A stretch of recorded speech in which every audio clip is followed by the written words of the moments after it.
विद्यार्थ्यांनो, आज आपण संतवाणीतला दुसरी जी रचना आहे, योगी सर्वकाळ सुखदाता, हे पाहणार आहोत. योगी सर्वकाळ सुखदाताची रचनाकार आहेत संत एकनाथ. संत एकनाथांचा कालावधी 1533ला त्यांचा जन्म झाला तर 1599ला त्यांचा मृत्यू. भागवत संप्रदायातील थोर संत कवी, 16व्या शतकातील महाराष्ट्राच्या सांस्कृतिक प्रबोधनाचे प्रवर्तक म्हणजे त्यावेळी जे सांस्कृतिक सामाजिक बदल होत होते किंवा अपेक्षित होते यांची सूचना करणारे किंवा यांबद्दल प्रबोधन करणारे हे एक संत कवी होते. त्यांच्या प्रमुख रचना एकनाथी भागवत, रुक्मिणी स्वयंवर, भावार्थ रामायण इत्यादी ग्रंथ, तसेच अभंग, आख्याने, गवळणी, पदे, भारुडे अशी त्यांची बहुआयामी लेखन संपदा. बहुआयामी म्हणजे सर्व प्रकारचं लेखन त्यांनी केलेलं आहे. बहुश्रुतता, समन्वयशीलता, सामान्यांच्या उद्धाराची तळमळ, अलंकारिकता, पौराणिक कथासंदर्भ, सुबोधता हे संत एकनाथांच्या काव्याचे प्रमुख विशेष होय. बहुश्रुतता म्हणजे सर्वजण ऐकू शकतील किंवा सर्वांनी ऐकलेले उदाहरणं ते देतात. समन्वयशीलता म्हणजे दोन गोष्टींचा समन्वय साधता आला पाहिजे, म्हणजे सामाजिक परिस्थिती आणि जे उदाहरणं देत आहोत त्याचं समन्वय साधणं. सामान्यांच्या उद्धाराची तळमळ म्हणजे जे सामान्य जनता आहे त्यांचा उद्धार त्या आख्यानातून, अभंगांतून, गवळणींमधून कसा होईल याची तळमळ. अलंकारिकता म्हणजे भाषेला एक नवीन रूप द्यायचं, अलंकारिक वाटली पाहिजे भाषा, वाचनीय वाटली पाहिजे. आणि पौराणिक कथासंदर्भ म्हणजे रामायण, महाभारत, गीता यांमधले उदाहरणं देऊन त्यांचं लेखन असायचं. सुबोधता म्हणजे अतिशय समजायला सोपी अशी त्यांची काव्यरचना. आता हे जे आहे योगी सर्वकाळ सुखदाता या रचनेमध्ये संत एकनाथांनी योगी पुरुष आणि पाण्याची तुलना केली आहे. आता योगी पुरुष आणि पाण्याची तुलना कशी केली आहे? जसं एका सजीवाला जगण्यासाठी म्हणजे लिव्हिंग बिंग जगण्यासाठी पाण्याची गरज असते, तसंच आपल्याला एक चांगलं जीवन जगण्यासाठी योगी पुरुषाची गरज असते असं एकनाथ सांगतात. म्हणजे जसं पाणी महत्त्वाचं आहे तसाच योगी पुरुष देखील आपल्या आयुष्यामध्ये महत्त्वाचा आहे असं संत एकनाथांचं मत आहे. तर यामध्ये त्यांनी योगी पुरुष आणि पाण्याची तुलना केली आहे. तर यामध्ये योगी पुरुष हा पाण्यापेक्षाही श्रेष्ठ आहे हे यांनी विविध दृष्टांतातून संत एकनाथांनी स्पष्ट केले आहे. दृष्टांतातून म्हणजे उदाहरणातून, की योगी पुरुष हा आपल्या जीवनामध्ये पाण्यापेक्षाही श्रेष्ठ आहे, पाण्यापेक्षाही आपल्या जीवनामध्ये योगी पुरुषाला अधिक महत्त्व आहे असं संत एकनाथांचं म्हणणं आहे. आणि हे त्यांनी वेगवेगळ्या उदाहरणांमधून पटवून देखील दिलेलं आहे. आता आपण रचनेला सुरुवात करू. योगी सर्वकाळ सुखदाता. योगी म्हणजे काय? योग साधना करणारा एखादा साधू जो देवाची भक्ती करतो किंवा अगदी म्हणजे एक सकारात्मक दृष्टिकोन असणारा, योग साधना करणारा तेजस्वी असा जो पुरुष असतो, असा जो साधू असतो त्याला योगी म्हणतात. सर्वकाळ म्हणजे नेहमी. आणि सुखदाता म्हणजे सुख देणारा. योगी पुरुष हा नेहमी सुख देणारा असतो असं संत एकनाथांचं म्हणणं आहे. आता आपण रचना बघू. जेवी चंद्रकिरण चकोरासी, पाखोवा जेवी पिलियांसी, जीवन जैसे का जीवांसी, तेवी सर्वांसी मृदुत्व. जळ वरीवरी क्षाळी मळ, योगी या सबाह्य करी निर्मळ. उदक सुखी करी एक वेळ, योगी सर्वकाळ सुखदाता. उदकाचे सुख ते किती, सवेची क्षणे तृषिते होती. योगिया दे स्वानंद तृप्ती, सुखासी विकृती पै नाही. उदकाची जे मधुरता ते रसनेसीची तत्वता, योगी याचे गोडपण पाहता, होय निवविता सर्वेंद्रिया. मेघमुखे अधपतन, उदकाचे देखोनी जान, अधपाते निवती जन, अन्नदान सकळांसी.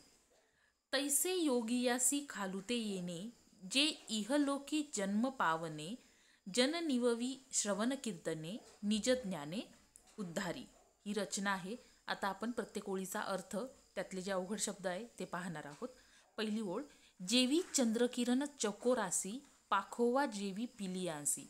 जेवी म्हणजे जसे चंद्रकिरण हे चकोर पक्षासाठी असतात आणि पक्षाच्या पिलांसाठी पक्षिणीचे जे पंख असतात ज्यांच्या खाली ते अगदी बिनधास्त राहू शकतात कोणतंही टेन्शन न घेता किंवा कोणत्याही संकटापासून वाचण्यासाठी पक्षिणीचे पंख त्यांना सावरतात. तसा जीवन जैसे का जीवांसी तेवी सर्वांसी मृदुत्व. जीवन जैसे का जीवांसी म्हणजे पाणी. या ठिकाणी जीवन म्हणजे पाणी सांगितलंय. म्हणजे पाणी जसं एका सजीव गोष्टीसाठी गरजेचं असतं, ते सर्वांना मृदुत्व देत असतं. आता ह्या दोन्ही ओळींचा अर्थ आपण बघू. जेवी चंद्रकिरण चकोरासी. चकोर हा एक काल्पनिक पक्षी आहे. असं म्हणतात की चकोर हा पक्षी फक्त चंद्राची किरणं पिऊन जगतो. म्हणजे जसं आपण पाणी पितो तसा हा चकोर पक्षी चंद्राची किरणं पितो. म्हणजे त्या चंद्रकिरणांकडे बघून तो स्वतःची भूक भागवतो, अशी कल्पना आहे. म्हणजे हा खरंचा पक्षी नाही, हा एक काल्पनिक पक्षी आहे. तर जसं चकोर पक्षासाठी चंद्रकिरण जीवन आहेत, पिल्लांसाठी त्या पक्षिणीचे पंख जसे संरक्षक आहेत, आपल्यासाठी पाणी जसं महत्त्वाचं आहे, तसं ते सगळ्यांना मृदुत्व देत असतं. ते काय करत असतं? तेवी सर्वांसी मृदुत्व. तेवी म्हणजे तसे, सर्वांसी म्हणजे सगळ्यांना मृदुत्व प्राप्त करून देत असतं. जळ वरीवरी क्षाळी मळ. जळ म्हणजे पुन्हा इथे काय आलंय? पाणी. बघा या कवितेमध्ये पाण्यासाठी 3 समानार्थी शब्द आहे. जीवन, जळ आणि उदक. लक्षात घ्या, पाण्यासाठी हे समानार्थी शब्दामध्ये येऊ शकतं. जळ वरीवरी क्षाळी मळ. जळ म्हणजे पाणी. वरीवरी म्हणजे वरचेवर. संत एकनाथ सांगताय की पाणी हे वरचेवर मळ धुवत असतं. म्हणजे आपण जर समजा आंघोळ करतो, आपलं फक्त अंगावरचा मळ निघून जातो आंघोळ केल्यानंतर पाण्याने. योगिया सबाह्य करी निर्मळ. परंतु योगी पुरुषाच्या संगतीत आपण जर राहिलो तर आपण अंतर्बाह्य निर्मळ होतो. संत एकनाथांचं म्हणणं आहे का की आपण ज्यावेळेस अंघोळ करतो, पाणी जे आहे ते फक्त आपल्या शरीरावरची घाण साफ करतं. क्षाळी म्हणजे धुणे. क्षाळी म्हणजे धुणे हे आपल्या फक्त शरीरावरचा मळ धुवून काढत असतं. परंतु एखाद्या योगी पुरुषाच्या सोबत जर आपण राहिलो, त्याच्या सहवासात जर आपण राहिलो, तर तो आपल्याला सबाह्य निर्मळ करतो. सबाह्य म्हणजे आतून बाहेरून आपलं निर्मळ करत असतो, स्वच्छ करत असतो. आता या ठिकाणी याचं म्हणणं अंतर्बाह्य म्हणजे बाहेरून, म्हणजे आपल्या चेहऱ्यावर तेज येतं, ती निर्मळता आपण म्हणू शकतो. आपल्या चेहऱ्यावर हास्य येतं, एक बघण्याचा, कोणत्याही गोष्टीकडे बघण्याचा दृष्टिकोन बदलतो. आणि आंतरिक म्हटल्यानंतर आपले विचार, आपण सकारात्मक विचार करायला लागतो. आपण काय करतो? सकारात्मक. आणि आपलं सकारात्मक विचार राहिले ना की आपोआपच आपले सर्व इंद्रिय जी आहेत ती अतिशय चांगल्या पद्धतीने कार्य करत असतात आणि आजारांपासून आपण दूर राहतो. म्हणून म्हणतात पाणी फक्त वरचेवर कार्य करत असतं स्वच्छ ठेवण्याचं, परंतु योगी पुरुषाची जर संगत असली तर आपण अंतर्बाह्य निर्मळ होतो, आपण अंतर्बाह्य स्वच्छ होतो. उदक सुखी करी एक वेळ योगी सर्व काळ सुखदाता. उदक म्हणजे पुन्हा या ठिकाणी पाणी. आता या ठिकाणी एकनाथ म्हणता उदक सुखी करी एक वेळ. आपण तहान लागल्यानंतर पाणी पितो, थोडा वेळासाठी ती तहान भागते, परंतु पुन्हा काही क्षणानंतर आपल्याला तहान ही लागतेच, पुन्हा आपल्याला पाणी प्यावंसं वाटतं. परंतु योगी पुरुषाची संगत जर आपल्याला लाभली, त्याचे विचार जर आपण अंगीकारले, तर आपल्याला ते कायम सुख देणारे असतात. ती तहान आपल्याला पुन्हा लागत नाही. जर विचार आपण अंगीकारले एखाद्या योगी पुरुषाचे, आपल्याला पुन्हा पुन्हा काय म्हणतो आपण की त्या गोष्टींची गरज पडत नाही. जशी पाण्याची आपल्याला पुन्हा पुन्हा गरज पडते, तशी आपल्याला पुन्हा पुन्हा पाण्यासारखी गरज पडत नाही. तर आपण एकदा आपले विचार सकारात्मक दृष्टीने गेले की आपण त्या पद्धतीने विचार करायला लावतो. म्हणून म्हणतात योगी सर्व काळ सुखदाता. योगी पुरुष हा नेहमी सुख देणारा असतो. उदकाचे सुख ते किती, सवेची क्षणे तृषिते होती. संत एकनाथ सांगताय उदकाचे सुख ते किती, म्हणजे पाणी पिल्यानंतर असं किती काळ आपण तृप्त राहू शकतो. सवेची क्षणे तृषिते होती, म्हणजे अगदी थोड्याच वेळामध्ये आपल्याला पुन्हा तहान लागते. तृषिते म्हणजे तहान लागणे, थर्स्टी आपण म्हणतो.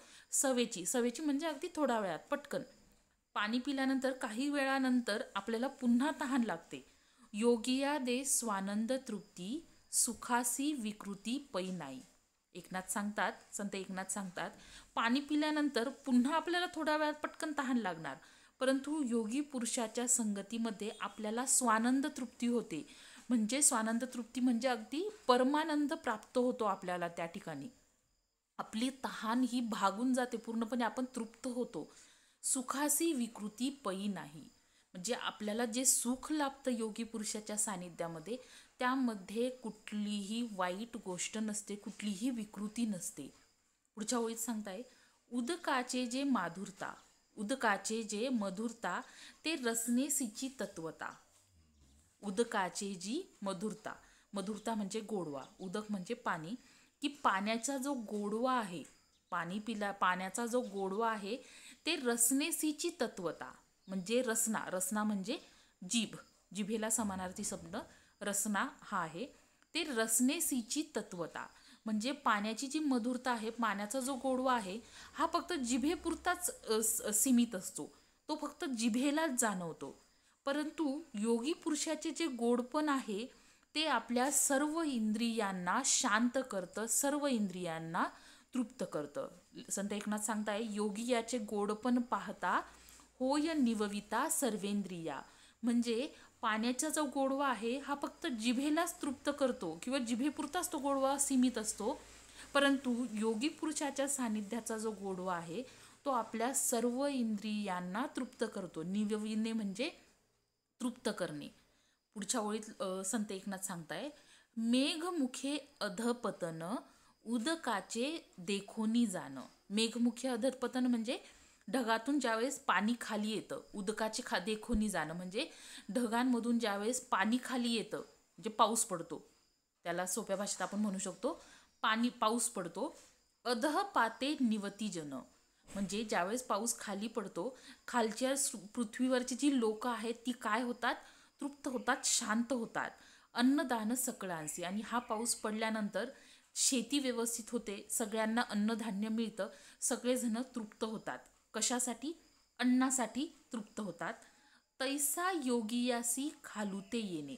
तसाच ज्यावेळेस योगी पुरुष या पृथ्वीवर जन्म घेतो, जे इहलोकी जन्म पावणे, तैसा योगियासी खालुते येणे म्हणजे योगी पुरुष ज्यावेळेस खाली येतो, खालुते येणे म्हणजे खाली येतो, जे इहलोकी जन्म पावणे, इहलोकी म्हणजे पृथ्वीवर. ज्यावेळेस योगी पुरुष हा स्वर्गातून किंवा त्याच्या दुनियेमधून तो पृथ्वीवर जन्म घेतो, इहलोकी म्हणजे पृथ्वीवर जन्म घेतो, तो जन निववी श्रवण कीर्तने निज ज्ञाने उद्धारी.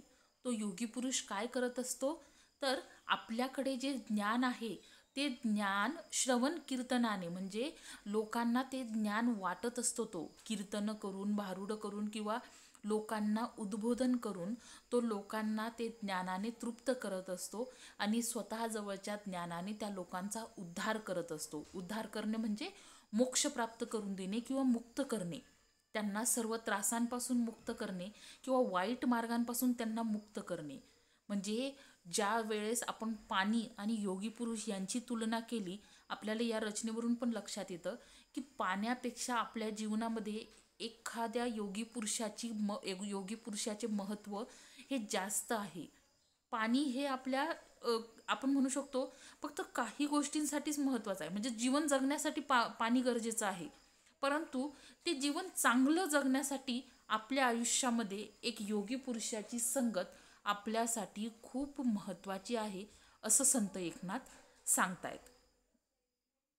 संत ही जी रचना आहे ही एकनाथी भागवत या त्यांच्या रचनेतून घेतलेली आहे. आता याच्या खालचे जे प्रश्न उत्तर आहेत विद्यार्थ्यांनो, तर तुम्हाला प्रश्न क्रमांक 1, 2, 3 आणि 4 करायचा आहे, आणि 5व्यातलं ना तुम्हाला आ आणि ई हे 2 करायचे आहे. रसग्रहण तुम्ही करू नका, तुमच्या सिलेबसमधून तो भाग कट केला आहे. ज्यावेळेस आपले ॲक्च्युअल क्लास सुरू होतील त्यावेळेस आपण हा भाग व्यवस्थित अभ्यासणार आहोत. ठीक आहे, फक्त एवढंच की सगळ्यांनी होमवर्क हा पूर्ण करायचा आहे. मला बरेच जण फोटो टाकत नाही, मला ते बघायचे आहेत कोण कोण करतंय कोण कोण नाही करत आहे म्हणून. ठीक आहे.